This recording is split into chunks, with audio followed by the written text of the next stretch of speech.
Champions league semi ഫൈനലിലേക്ക് എത്തിയിരിക്കുകയാണല്ലോ. ഇന്നാണല്ലോ ആദ്യത്തെ കളി.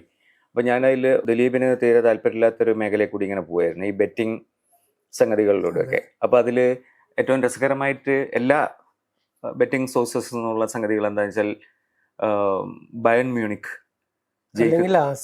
അല്ലെങ്കിൽ ആർസനൽ എന്നുള്ള രീതിയിലാണ് വരുന്നത്. അപ്പോൾ അതിനകത്ത് അവർ പറയുന്ന ഒരുപാട് ന്യായങ്ങളുണ്ട്. എന്താണ് അതിനെ അങ്ങനെ പറയുന്നത് എന്നുള്ളത് നോക്കുമ്പം ഇപ്പം ബയൺ മ്യൂണിക്കിൻ്റെ മുകളിൽ ഉള്ള ബെറ്റ് അത്രയും ശക്തമാവാനുള്ള കാരണം അവരുടെ ബുണ്ടസ് ലീഗ വിജയമാണ്. മാത്രമല്ല അതുകൊണ്ട് ജർമ്മനി, അതിൻ്റെ ബാക്കി നമ്മൾ അനാലിസിസ് നടത്തി നോക്കുകയാണെങ്കിൽ ജർമ്മനിക്ക് പിന്നെ വേൾഡ് കപ്പ് കിട്ടാൻ വരെ സാധ്യതയുള്ള ഒരു പെർഫോമൻസ് ആയിരുന്നു അത് എന്നൊക്കെയുള്ള രീതിയിലാണ് വരുന്നത്.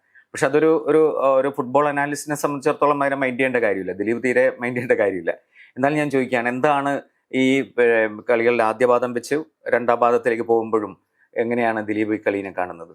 ഈ കളി ആർക്കും ശരിക്കും പ്രഡിക്റ്റ് ചെയ്യാൻ പറ്റില്ല. എന്ന് വെച്ചാൽ ഇത് യൂറോപ്പിലത്തെ ഏറ്റവും മികച്ച രണ്ട് ടീമുകളാണ്.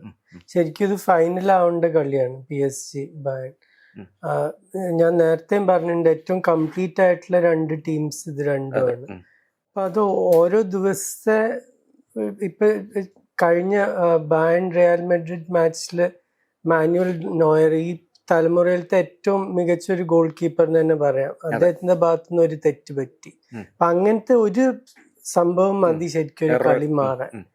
അപ്പൊ പക്ഷെ എന്നാലും ഞാൻ രണ്ട് ടീമും വെച്ച് നോക്കിക്കഴിഞ്ഞ് ഇപ്പൊ ഈ ഉള്ള 4 ടീം വെച്ച് നിങ്ങളൊരു 11 ഉണ്ടാക്കുകയാണെങ്കിൽ അതിലൊരു 5 കളിക്കാരെങ്കിലും PSG ആയിരിക്കും. ആര് സെലക്ട് ചെയ്താലും 2 ഫുൾ ബാക്സ് ഉറപ്പായിട്ടും ന്യൂനോ മെൻഡസും അഷ്റഫ് ഹക്കീമിയാണ്. വിറ്റീന ഇല്ലാത്തൊരു മിഡ്ഫീൽഡ് ഇല്ല ലോകത്തിപ്പോ. പിന്നെ ക്വാരറ്റ്സ്കേലി അല്ലാതെ ആരാ നിങ്ങൾക്ക് ലെഫ്റ്റ് വിങ്ങിൽ എടുക്കാൻ പറ്റുക? അപ്പൊ അങ്ങനെ വരുമ്പോ ഒരു 11 ഈ 4 ടീമിന്ന് ഒരു 11 എടുക്കുമ്പോ ഒരു 4-5 കളിക്കാര് PSG എന്നാണ്. അപ്പൊ എന്റെ അഭിപ്രായത്തിൽ അതുകൊണ്ട് അവര് ജസ്റ്റ് ജയിക്കും. ബയണിന് അത്ര നല്ല ഡിഫൻഡേഴ്സ് ഇല്ല, അതുകൊണ്ട് മാത്രം. ഇതിനകത്ത് ആർസനലിന്റെ, അതുപോലെ ആർസനലും, പക്ഷെ നമുക്കിപ്പോൾ ഈ റീസെന്റ് ഫോം നോക്കുകയാണെങ്കിൽ ആർസനൽ വളരെ പിന്നിലാണല്ലോ. പിന്നെ എന്തുകൊണ്ടായിരിക്കും ഈ ബെറ്റിംഗ് ടീംസ് ഒക്കെ തന്നെ ആർസനൽ ഒരു ഫൈനലിസ്റ്റ് ആയിട്ട് കണക്കാക്കുന്നത്? അത് അവർ കളിക്കേണ്ട അത്ലറ്റിക്കുമാണ്. 10 കൊല്ലം മുമ്പത്തെ കളികൾ നമ്മൾ നോക്കുമ്പോൾ ആർസനൽ 6-7 ഗോളൊക്കെ വഴങ്ങിയിരുന്ന ഒരു ടീമാണ് യൂറോപ്പില്. ഡിഫൻസ് ഇല്ലാതെ ആയൊരു ടീമായിരുന്നു. അതേ സമയത്ത് അത്ലറ്റിക്കോ ആയിരുന്നു മെസ്സിയുടെ ബാഴ്സലോണ വരെ തടഞ്ഞൊരു ടീം. അവര് ഡിഫെൻസീവ് ആർട്സിന്റെ മാസ്റ്റേഴ്സ് അവരായിരുന്നു. ഇപ്പൊ നേരെ തലതിരിഞ്ഞു. ഇപ്പൊ ഈ സീസൺ ആർസനൽ 5 ഗോളാ വഴങ്ങിയിട്ടില്ല ചാമ്പ്യൻസ് ലീഗിൽ. അത്ലറ്റിക്കോ 26 എന്ന് പറഞ്ഞാൽ സംഭവിക്കാൻ അങ്ങനെ നമുക്ക് ചിന്തിക്കാനും പോലും പറ്റില്ല. അതിൽ 5 ഇംഗ്ലണ്ടിലത്തെ ഏറ്റവും മോശം ടീമായ ടോട്ടനം ഹോട്ട്സ്പറിനെതിരെ. അപ്പൊ അവർക്ക് ഡിഫെൻഡ് ചെയ്യാൻ മറന്നുപോയൊരു ടീമാണ് അത്ലറ്റിക്കോ. പക്ഷെ എന്നാലും ഞാനൊരു എഴുതി തള്ളില്ല. എന്താ വെച്ചാൽ ഇങ്ങനത്തെ ഒരു വലിയ കളി വരുമ്പോ ഓഫ് ദ ബോൾ കളികളും അവര് ശ്രമിക്കും. സാധാരണ ഇതുവരെ അലക്സാണ്ടർ സോളോത്ത് ഒരു സബ്സ്റ്റിറ്റ്യൂട്ട് ആയിട്ടാണ് പല വലിയ കളിയിലും ഇറങ്ങിയിട്ടുള്ളത്. പക്ഷെ ഏർലിംഗ് ഹാളിന്റെ ഗാബ്രിയലിനെതിരെ കളിച്ചത് കണ്ടിട്ട് ചിലപ്പോ സിമിയോനെ ആദ്യം തൊട്ടേ ഇറക്കും. എന്താ വെച്ചാൽ വലിയ ഹൈറ്റും ഫിസിക്കുള്ള ഒരു സെന്റർ ഫോർവേഡിന് വേഗം ഗാബ്രിയലിനെ പിരികേറ്റാൻ പറ്റും. കാർഡ് കിട്ടാൻ സാധ്യതയുള്ള ഒരു ഡിഫൻഡറാണ് ഗാബ്രിയൽ. അപ്പൊ അങ്ങനത്തെ എല്ലാ വൃത്തിയായിട്ട് പരിപാടികളും അത്ലറ്റിക്കോ ശ്രമിക്കും. പിന്നെ അവർക്ക് ഇപ്പൊ ഗോൾ അടിക്കാനുള്ള ജൂലിയൻ ആൽവറസ് ലാലിഗയിൽ വളരെ മോശം ഫോമിലാണ്.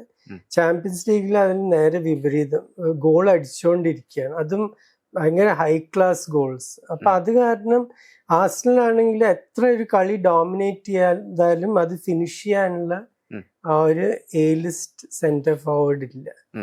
ഞാൻ 10 കൊല്ലം മുമ്പത്തെ കാര്യം പറഞ്ഞു. അത്ലറ്റിക്കോന് ആ കാലത്ത് ഡിഫൻസും ഉണ്ടായിരുന്നു, എല്ലാ കാലത്തും ഒരു ടോപ്പ് ഫോർവേഡ്. ആദ്യം ഡിയേഗോ കോസ്റ്റ, പിന്നെ ഗ്രീസ്മൻ, പിന്നെ ഇപ്പൊ ആൽവറസ്. അങ്ങനെ എപ്പോഴും അവർക്കൊരു ടോപ്പ് സെന്റർ ഫോർവേഡ് ഉണ്ടാവും. ഈ കളികൾ, ഈ 4 കളികൾ, അതായത് 2 കളികൾ പിന്നെ അതില് എവയും ഹോമും ആയിട്ടുള്ളതാണല്ലോ. അപ്പൊ അതിന്റെ ഒരു ഇത് വെച്ച് പറയുകയാണെങ്കിൽ നമ്മൾ സെമി ഫൈനൽ കഴിഞ്ഞിട്ടുള്ള ഒരു പ്രഡിക്ഷൻ എന്നുള്ള രീതിയിലേക്ക്, അല്ല സെമി ഫൈനലിന്റെ ഒരു പ്രഡിക്ഷൻ എന്നുള്ള ഇതിലേക്ക് ദിലീപ് എങ്ങനെയാ പറയാ? പണ്ടെപ്പോഴും പറയാ രണ്ടാമത്തെ ലെഗ് ഹോം കളിക്കേണ്ട ഒരു ടീമിന് അഡ്വാൻറ്റേജ് ഉണ്ട്. അത് ആ എവേ ഗോൾസ് റൂൾ ഉണ്ടായിരുന്ന സമയത്ത് ഇപ്പൊ അത് മാറ്റിയത് കാരണം എന്റെ അഭിപ്രായത്തിൽ വലിയൊരു അഡ്വാൻറ്റേജ് അല്ല. ഇപ്പൊ റയൽ മെഡ്രിഡ് മാഞ്ചസ്റ്റർ സിറ്റിയെ തോൽപ്പിച്ചത് ആദ്യം ഹോം ഗെയിം 3-0 ജയിച്ചിട്ടാണ്.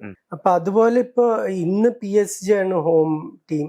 പക്ഷെ അവര് അവസാനം ബായൺ മ്യൂണിക്കിനെ പാരീസിൽ കളിച്ചപ്പോ 2-1 തോറ്റു നവംബറിൽ.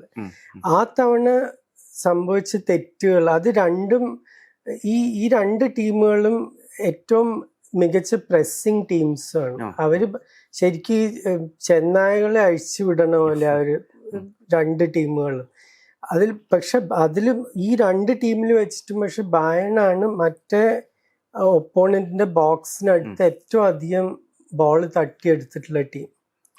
അപ്പൊ അത് അങ്ങനത്തെ രണ്ട് മിസ്റ്റേക്കിൽ നിന്നാണ് ബയൺ ഗോൾ അടിച്ചത് നവംബറിൽ അവർ 2-1 ജയിച്ചു.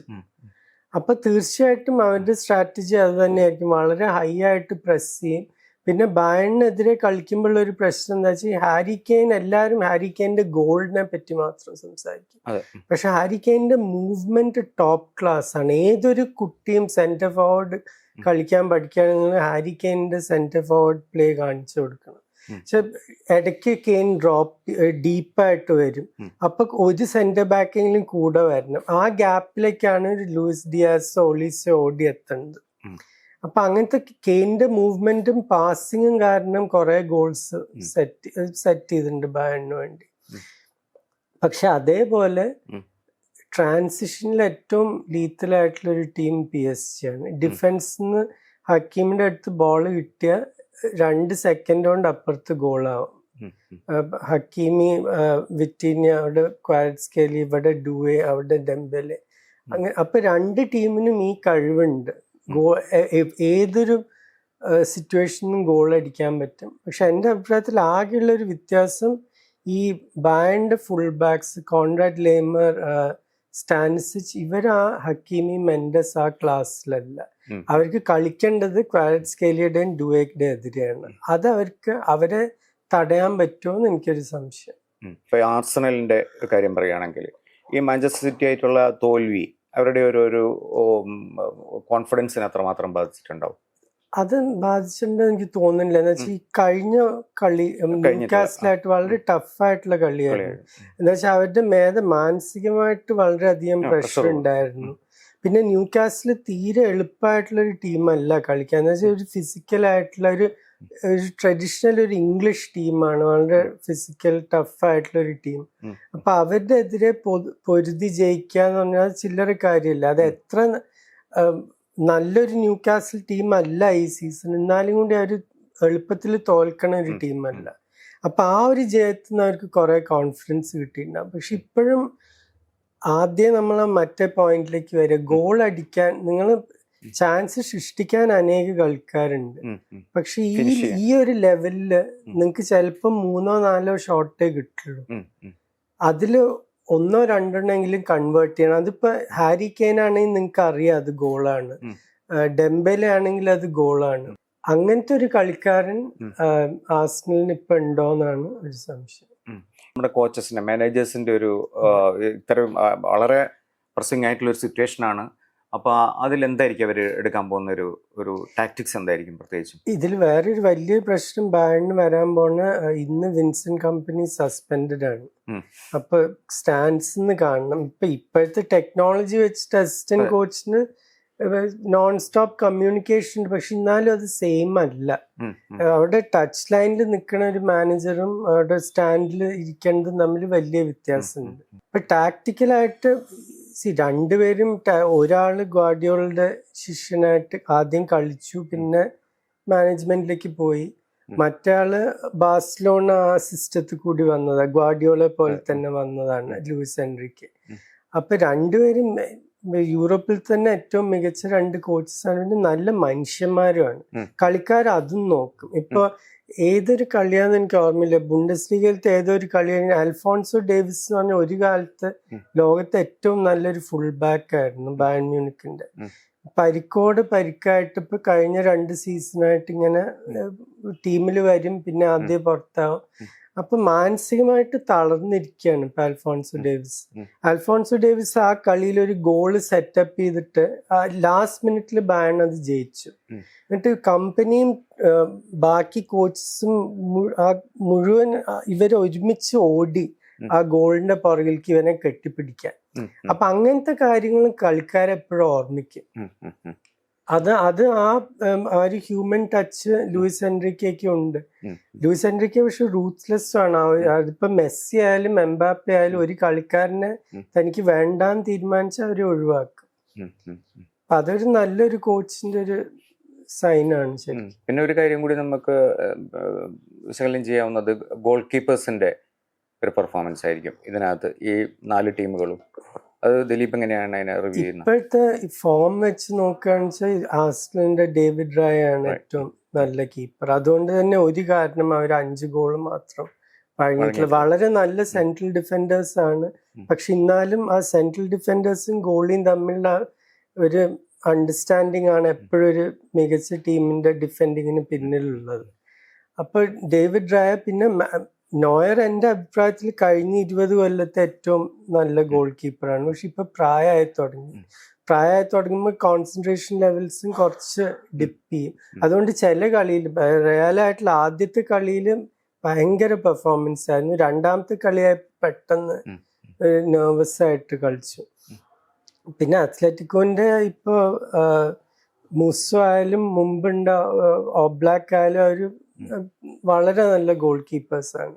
പിന്നെ PSG ഞാൻ വിചാരിച്ചില്ല ഇങ്ങനത്തെ ഒരു മാറ്റം വരുന്ന. അവർ ഡോണറൂമിനെ ഒഴിവാക്കിയത് പാസ് ചെയ്യണ ഒരു ഗോൾ കീപ്പറെ വേണമെന്ന് പറഞ്ഞിട്ടാണ് ലൂക്കസ് ഷെവാലിയറെ ലീലിൽ നിന്ന് കൊണ്ടുവന്നത്.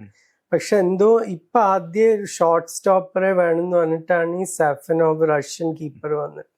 ഉഗ്രൻ ഷോർട്ട് സ്റ്റോപ്പറാണ്. മറ്റേ പാസിങ് മറ്റാളുടെ അത്ര മികച്ചതല്ലെങ്കിലും ഷോർട്ട് സ്റ്റോപ്പിംഗ് ഭയങ്കരമാണ്.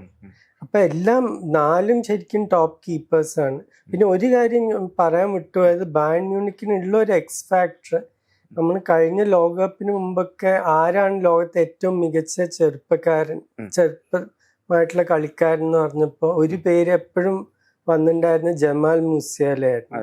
മൂസിയാല ഈ സീസൺ മുഴുവൻ പരിക്കായിട്ട് 18 കളി മാത്രമേ കളിച്ചിട്ടുള്ളൂ. പക്ഷെ ഇപ്പൊ അവർക്ക് സെർജ് നാബ്രി പുറത്തായി. ഈ വേൾഡ് കപ്പ് തന്നെ മിസ് ചെയ്യുന്നാണ് ഇപ്പൊ പറയുന്നത്. പക്ഷെ ആ ഗ്യാപ്പിലേക്ക് വരാൻ പോകുന്നത് മൂസിയാലയാണ്. മൂസിയാല തിരിച്ചു വരുന്നത് ശരിക്കും ഒരു പുതിയ കളിക്കാരനെ കിട്ടണ പോലെയാണ്. അതും അങ്ങനത്തെ ആ ഒരു ക്വാളിറ്റിയുള്ള കളിക്കാരൻ എപ്പോഴും ഒരു എക്സ് ഫാക്ടർ. എന്താ വെച്ചാൽ ഇവര് ഈ നേരത്തെ ഞാൻ പറഞ്ഞിട്ട് യമാൽ ക്വാർട്സ്കേലിയ, മൂസിയാല, ഈ ക്വാളിറ്റി കളിക്കാർ എന്ത് ചെയ്യും? മറ്റേ റയൻ ചെർക്കി അങ്ങനത്തെ കളിക്കാർ, അവർക്ക് ഒരു നിമിഷം മതി ഒരു കളി മാറ്റാൻ. ഇപ്പോ നമ്മൾ ഈ കളീന്റെ ഒരു ഇതിലേക്കുള്ള ഒരു പ്രവചനത്തിലേക്ക് പോവുകയാണെങ്കിൽ PSG തന്നെ ആയിരിക്കും എന്നുള്ള ഒരു ഇതിലാണ് ദിലീപ് നിൽക്കുന്നത്. വളരെ ടൈറ്റ് ആയിരിക്കും. പക്ഷെ ഞാൻ ജസ്റ്റ് ഒരു ഗോളിനായിട്ട് PSG ജയിക്കുന്നതാണ് എൻ്റെത്. മറ്റേത് ആർസണൽ ജയിക്കും. എൻ്റെ ഇവിടെ പറയേണ്ട അത്ലറ്റിക്കോ ഫൈനലിൽ എത്തണം എന്ന് എനിക്ക് അത്രയും വലിയ ആഗ്രഹമാണ്. പക്ഷെ അവരുടെ ഇപ്പോഴത്തെ ഡിഫൻസ് വെച്ചിട്ട് ആർസണൽ അധികം ഗോളൊന്നും അടിക്കുന്ന എനിക്ക് തോന്നുന്നില്ല. അവര് 4-0 തോൽപ്പിച്ചതാണ് അത്ലറ്റിക്കോന് ഈ സീസൺ ആദ്യം. പക്ഷെ അത് കുറെ മാസം മുമ്പാണ്.